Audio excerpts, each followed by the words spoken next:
Appreciate everybody that comes in. And yeah, oh goodness gracious, how's everybody doing?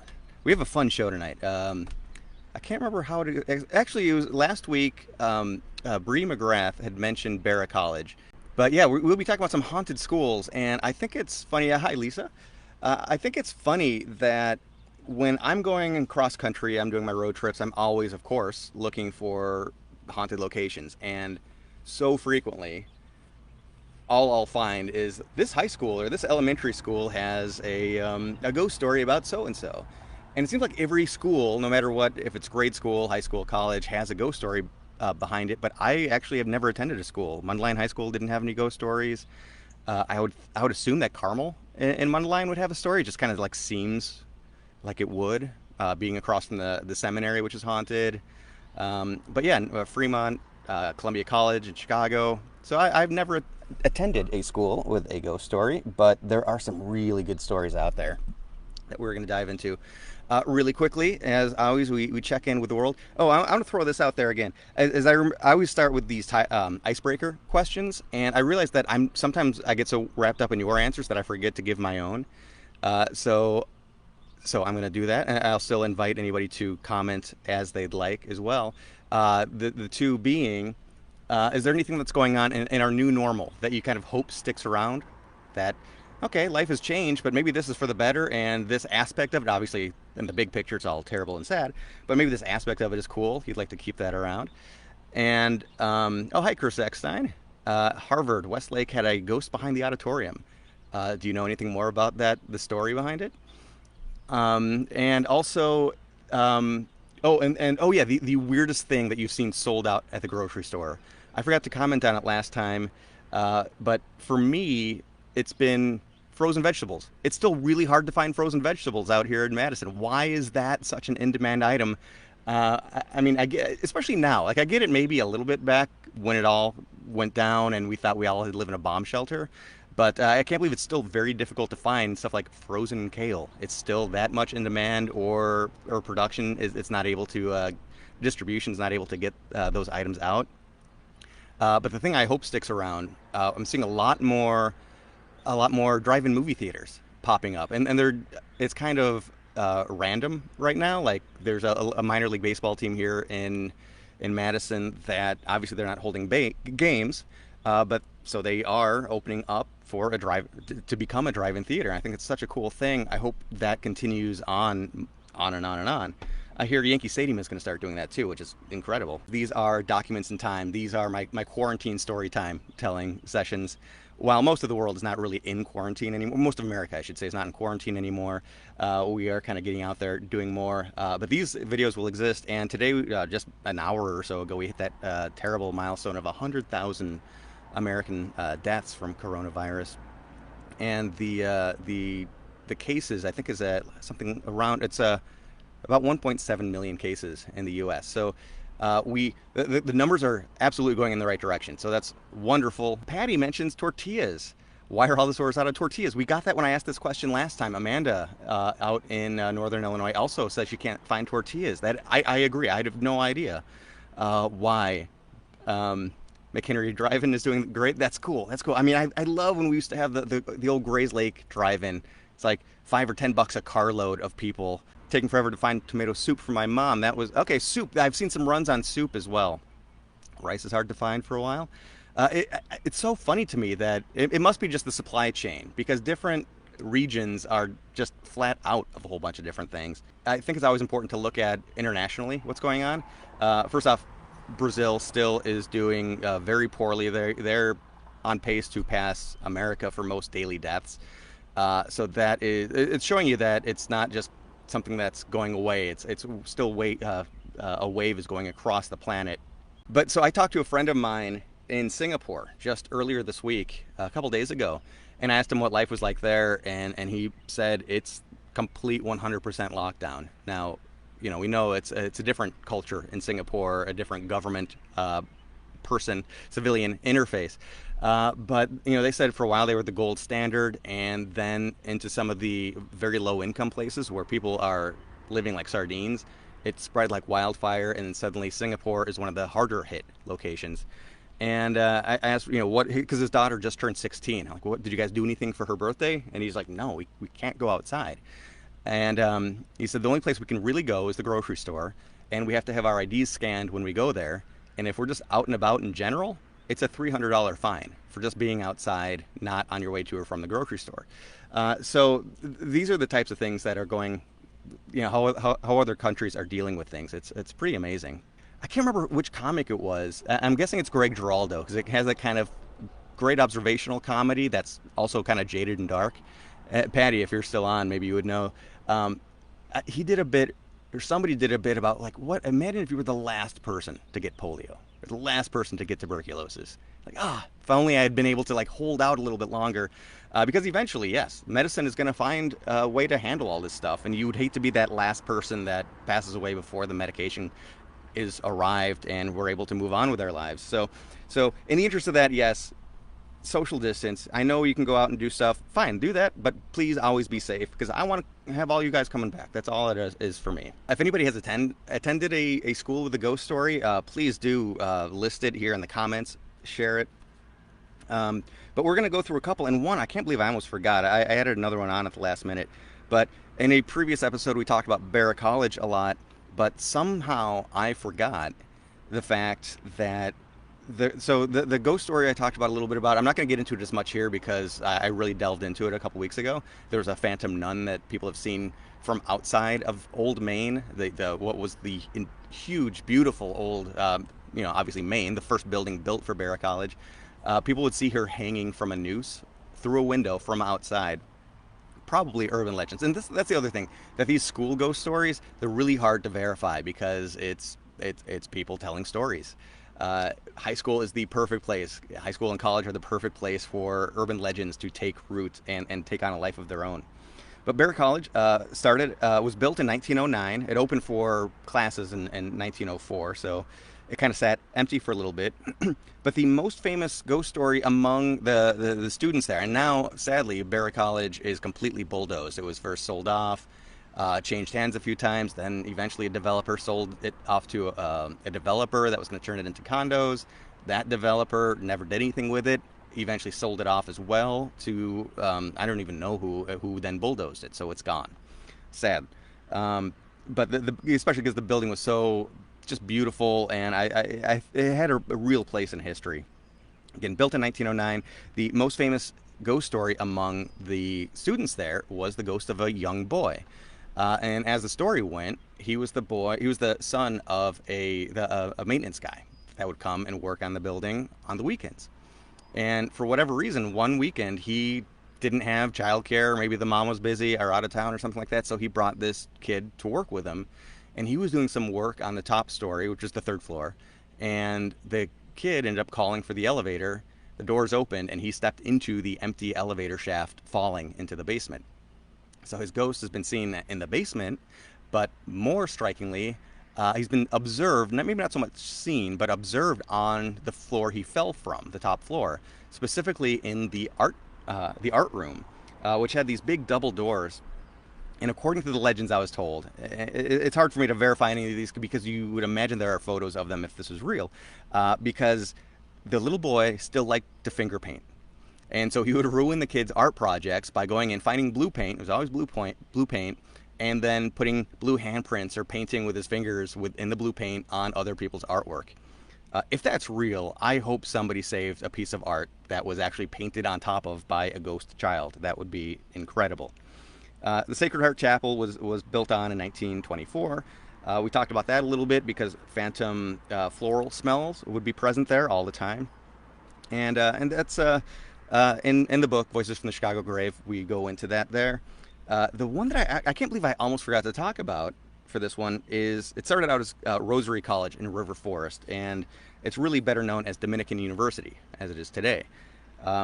This has, well, I'll get the little ones out of the way. It also has a chapel that's somewhat affected. People would hear organ music playing even if there was no one playing the organ, just phantom music coming through. Also the sounds when the doors are closed of dragging sounds, as if somebody's moving furniture, moving objects in the room, but obviously when you open the door there's nobody in there, no objects have moved. But the really big one, the one that's so impressive and fascinating because sometimes you can see that okay, there's maybe something peculiar here, and then an urban legend came out of an unusual visual. Well, this one, the explanation for the unusual visual doesn't, to me, add up. That doesn't pass the sniff test because as the story goes, as the legend goes, in the dining hall, the main dining hall, which had these four, or has, this is still there today. And if anybody has any new images, I would love to see this. Ira says, I'm sure they could get a decent price for the ghost painting. Yes, which could inspire some frauds. So maybe we won't float that idea out there. So the main dining hall has four, again, this is the cafeteria for all the students to come. So it's pretty big. It has four sets of double doors on all sides. Has a concrete cement archway that goes over it. And at the edge of each one, there is the bust of just a face. It looks, you see the head and the top half, and then kind of maybe some clothing underneath it. I'll show you a photo in just a second here. But the thing that's very unusual is that the faces are all shaved off. This is how it looked when I was writing my book. So this is how it looked for a long time. And maybe it still looks like that today.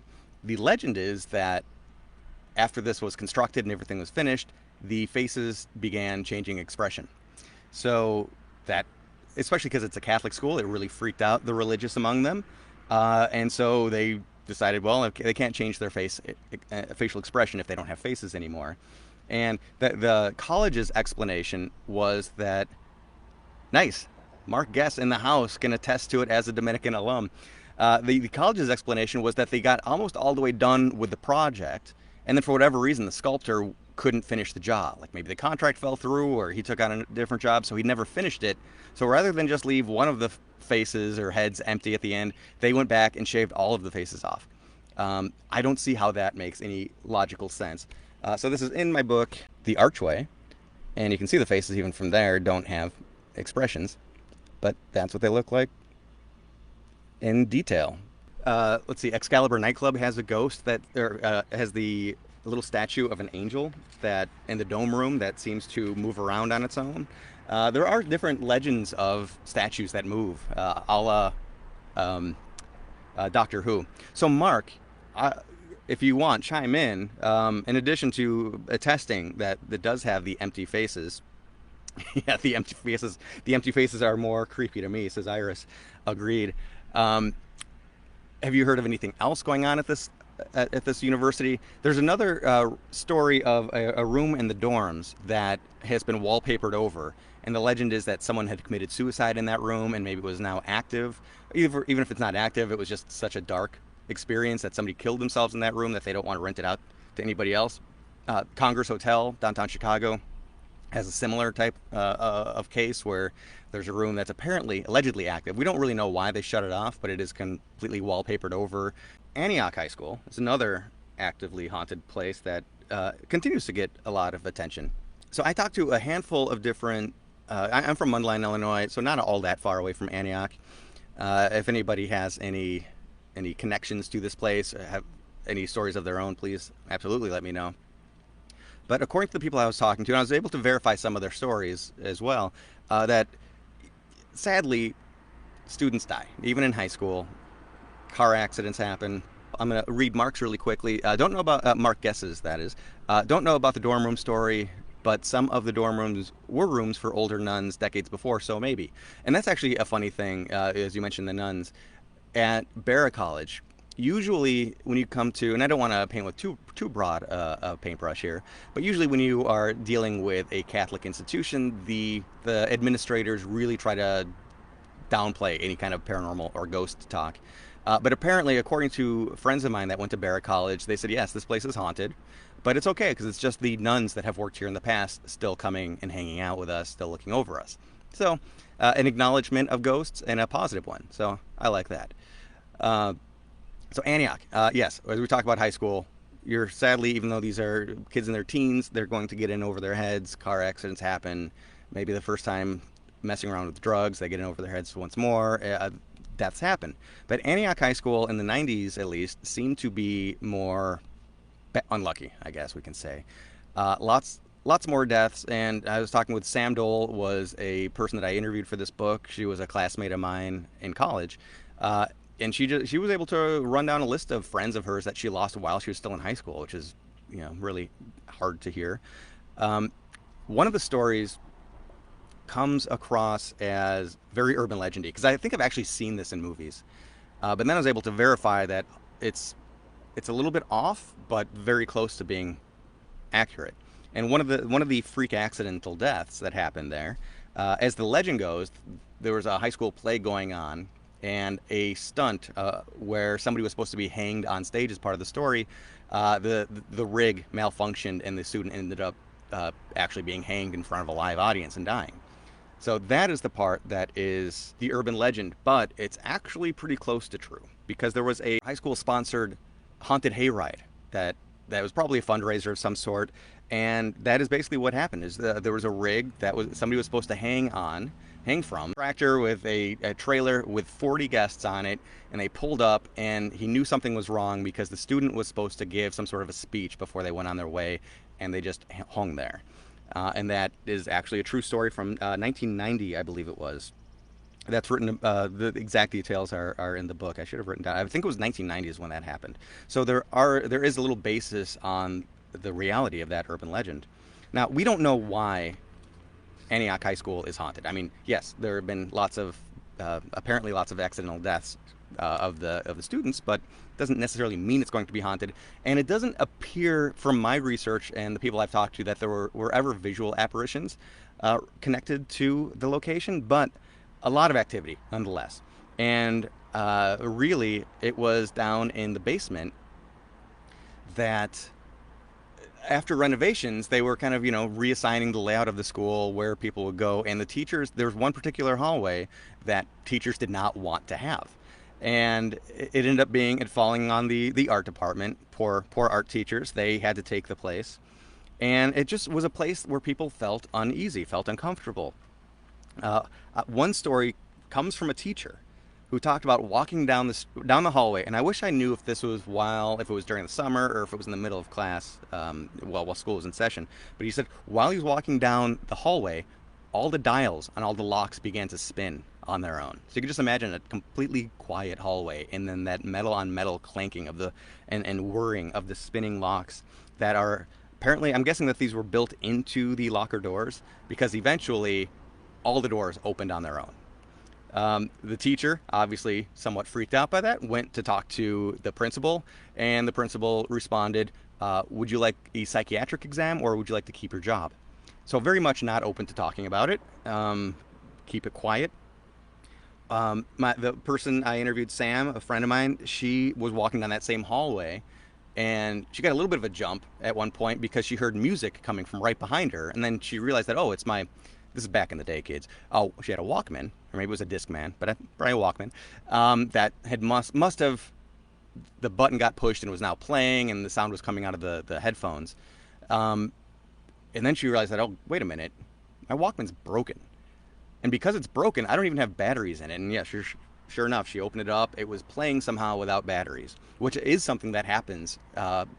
Electrical devices can be manipulated by these entities that we believe are made up of energy in some way, shape, or form. We don't understand them, but there can be an interaction between an entity and any kind of electrical device. This light could shut off right now. Don't do it. But any kind of really unusual, sometimes, interference happens.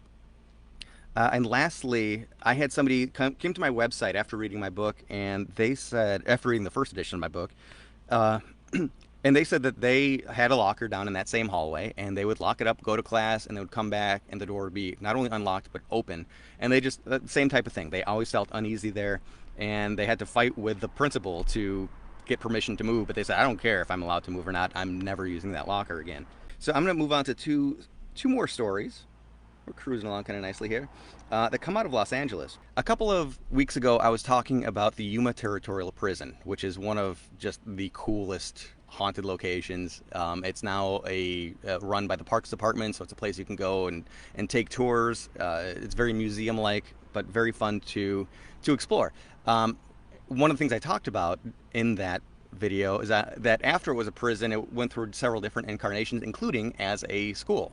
And I love the fact that they held on to their heritage. And when that operated as a school, the students were known as the Yuma Criminals.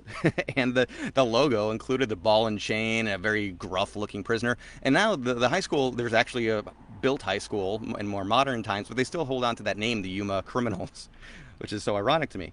Now, in downtown Los Angeles, just north of downtown, there is the Los Angeles Cathedral High School. And before it was a high school, so this high school was built in 1925. Before it was a high school, it was the first Catholic cemetery in Los Angeles. And it's super common. This is not a weird or unusual thing. It might sound weird, but it's not all that unusual for the original cemeteries in a city to be moved, because you find a good place to set up this place, and then the city grows. Now that land is too valuable. Well, let's move the bodies, rebury them somewhere else, and then we can develop this land. And that's what happened here. But in that time, in between the last burial, which I believe was in 1880 or so, mid 1880s, and when it began to get developed in 1925, that became a location of a lot of grave robbing and even illegal burials. So people that maybe couldn't afford to actually bury someone at an operational cemetery, they would kind of break in with the body of a loved one and inter them. But there were at this time, late 1800s. This was a very high-end cemetery with big mausoleums. Wealthy people were buried there. One person who was buried there was Pio Pico's wife. Pio Pico was the final governor under Mexican rule in California. So, and a very respected, very, very respected person. And her grave was robbed, and her skeleton was actually taken out and moved some 50 feet from the cemetery where she was buried. And then 1925 comes around. School comes in, and like I was talking about the Yuma Criminals, who's the high school? What are the students called? Well, they're called the Phantoms, and this is their mascot, the Los Angeles Phantoms. And I mean, very literally, this is taken at a football game. It's the Grim Reaper, except it's not.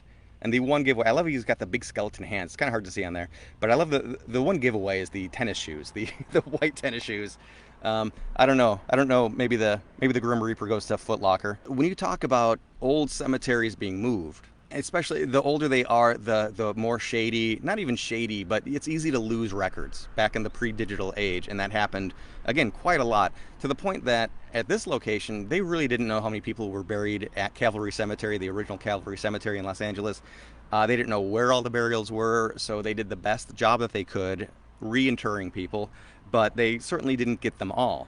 And in 2007, when they were building an addition onto the football area, they actually didn't find corpses. I mean, they may have found bodies, but they definitely found a whole bunch of headstones that had just sunken into the ground. And what I love is that they don't hide it. Again, any place that, a lot of places have a macabre history, and again, it's not to pick on Catholic, but this is a Catholic school, so you might assume that they want to overlook it, or, let's just do our business and not make a big deal of it.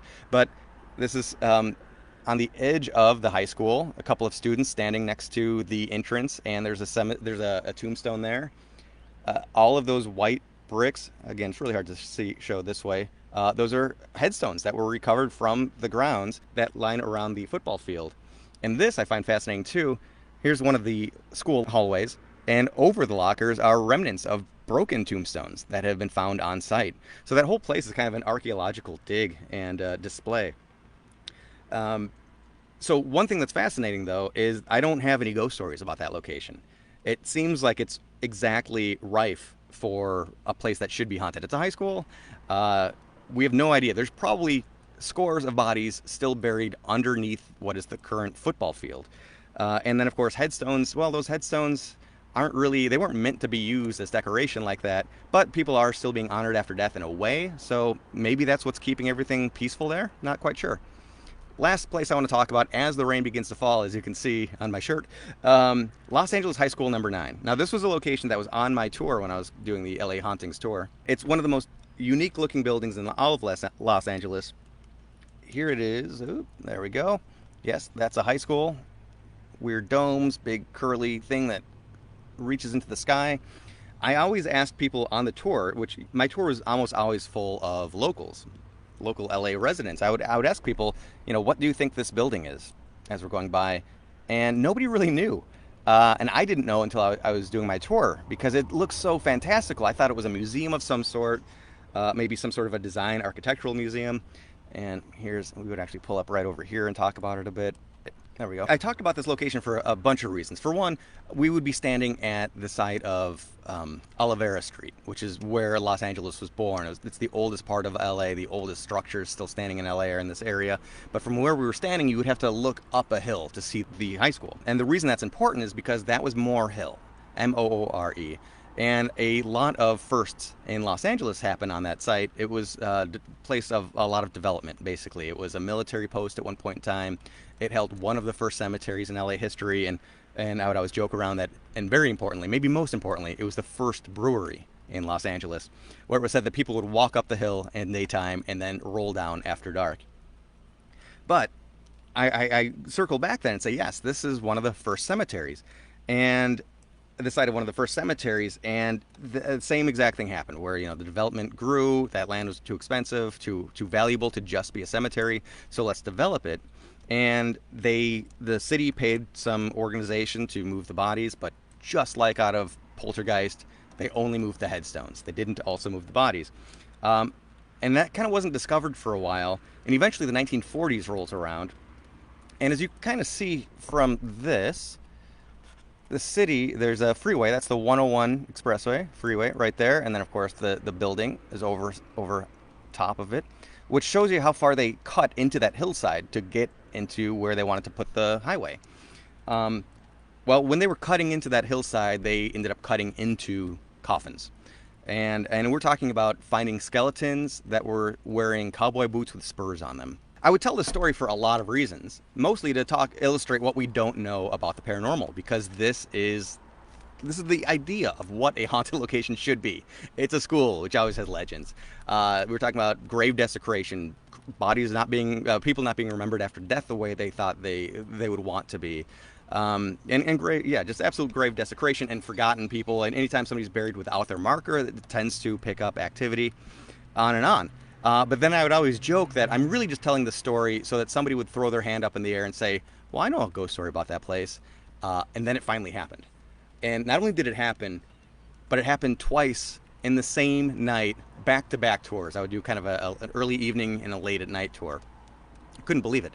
And the first person that put their hand up said that I have a child that goes to school there, and they see shadowy forms walking through the halls, and objects seem to move by themselves. The objects are just moving on their own. I'm like, oh, this is so exciting to see that finally I've got a ghost story I can share with people. And not only could I not share it, but in the next one, somebody put their hand up and they said, yeah, there's a couple, like, we are teachers. We don't teach there, but that is the school that we all go to when we have our big meetings, big teacher meetings. And yeah, I mean, we see shadow figures and objects throw themselves across the room by some unseen force. What? Like, in the same night, back-to-back tours, two people, unrelated, were able to verify each other's story, and that's just awesome. I love that so much. I'm going to wrap it up really quick because the rain is coming down. I always thank everybody for tuning in and watching. I believe this Friday, Haunted Galena is coming back. As always, Thursday night, tomorrow night, you could tune in to see the Sunspot Music Facebook page. They do a live stream, a Thirsty Thursday, so if you want to have a cocktail and talk music and just hang out. Hope everybody's doing well. Stay safe. Stay dry.